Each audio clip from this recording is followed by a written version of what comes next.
And I am joined now by former CENTCOM commander, retired General Frank McKenzie, author of the upcoming book, The Melting Point, on leadership and his years in command. Good morning, General. I want to start with why ISIS-K would go after Russia. ISIS-K seeks to conduct external attacks. By that I mean attacks away from their homeland, which they regard as largely Afghanistan. And of course, they're not under a great deal of pressure in Afghanistan. So when you're not under pressure at your home base, you have the opportunity to reach out. And they hold Russia accountable for actions against ISIS in Syria several years ago. So they desire to attack not only Russia, but also the United States and other Western nations as well. So this is very much in keeping with their stated operational design, if you will. And the U.S. says it warned Russia and Iran before that, part of this duty to warn. Russia didn't heed those warnings.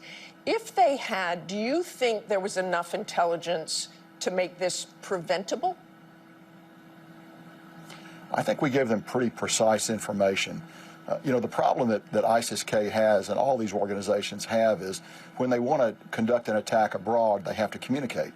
And that communications is often something that we have the opportunity to listen to gain knowledge of, and that can be reasonably precise. I think there was probably a good opportunity for the Russians to have averted this attack had they actually listened to the material that was presented to them.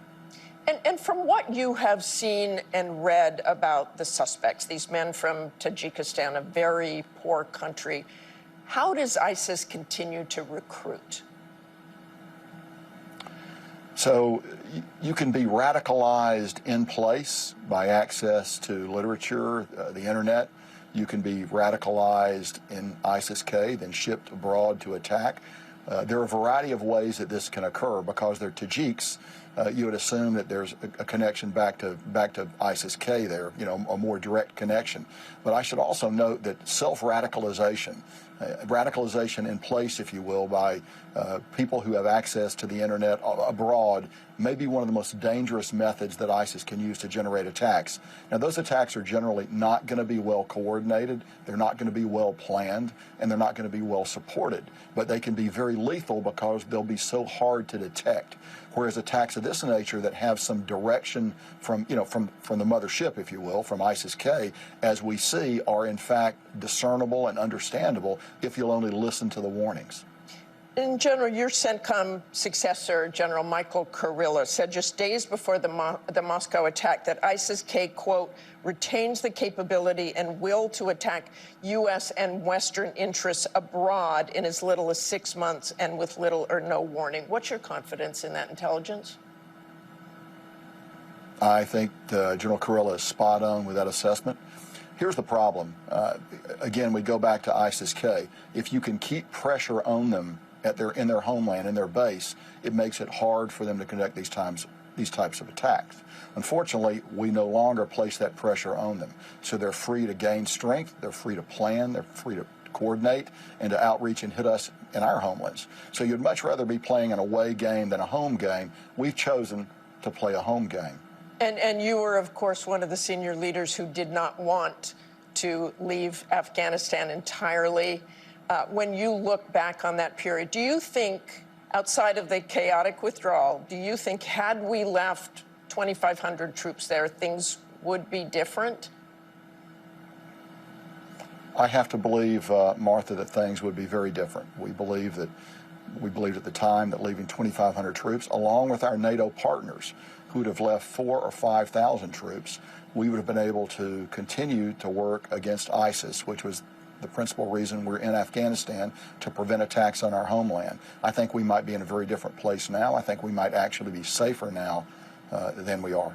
We were told again and again that there's this over-the-horizon way of looking at Afghanistan and tracking ISIS. We have, what, 2,500 troops in Iraq, about 900 in Syria.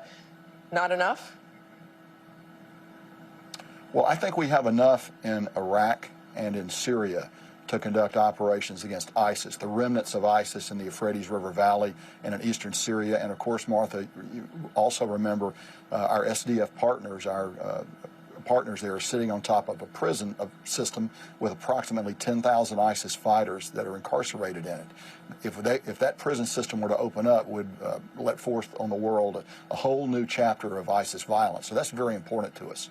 On the other hand, in Afghanistan, we have almost no ability to see into that country and almost no ability to strike into that country. And so ISIS there is able to grow unabated. There's no pressure on them. And again, our operating theory has always been with violent extremists, you want local security forces to be able to control them, and then you want them to not be able to establish the connective tissue internationally that allows them to carry out external attacks abroad. And it's very hard to do that in Afghanistan, where you just don't have the ability to sense, you don't have the ability to strike, very limited resources. So what do you think the threat to the homeland is? You heard General Kurilla talk about, obviously, U.S. interests abroad, but the homeland, how soon, how big is ISIS? So ISIS-K in particular, but ISIS in general, has a strong desire to attack our homeland. We should believe them when they say that. They're going to try to do it. And so I think the threat is growing.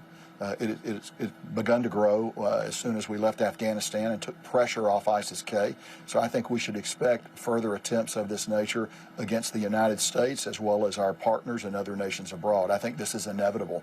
And General, just to end here, I want to switch to Israel. You've heard the controversy about Israel. Do you, as a general, and that was under you, Israel, for a long time, think there is another way for the Israelis to conduct this war with fewer civilian casualties and still defeat Hamas? I think their goal of removing, the military component of Hamas and the political leadership of Hamas that brought this war on is a very difficult task. I think it's made far more difficult by the way that Hamas has cleverly embedded all of its military activities in the civil population, whether it's mosques, whether it's schools, whether it's hospitals or high-density residential areas. So I think the Israelis are on the genuine horns of a dilemma as they try to finish the ground campaign in Gaza, and it's going to be a very difficult stretch for them. Okay, thank you so much for joining us this morning, General McKenzie.